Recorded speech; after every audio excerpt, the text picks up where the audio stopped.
for a person to recover from salary. So that's why the merger and acquisitions would need at least 30, 30 days, of course, the fastest legally, but the best practice is 3 months.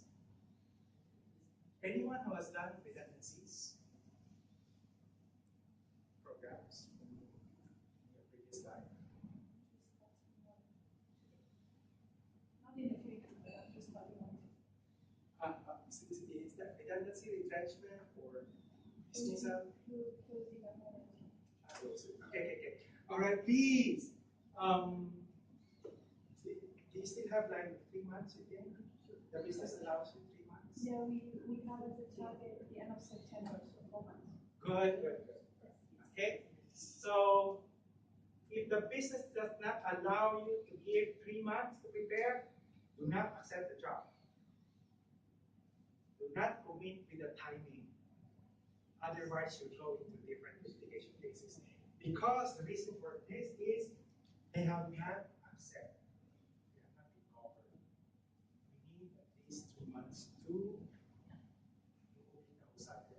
if you break them on anger, you will refuse to cooperate. Then you will have problem on this. Okay. So what are the documentations? Okay, documentation for redundancies, announcement, okay, 30 months before, and then announcement of the positions. Okay, announcement of the positions, you do it one by one. Okay, you do it one by one without showing first the letter. Okay. I'm talking here of supervisors, managers, and not really the rank and file.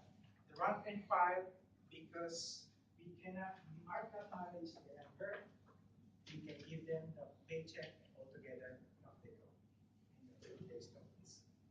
Because they sabotage operations. It's not the best practice, but if you're dealing with supervisors and managers, they need to be respected. So when you do the face-to-face, you only give the paper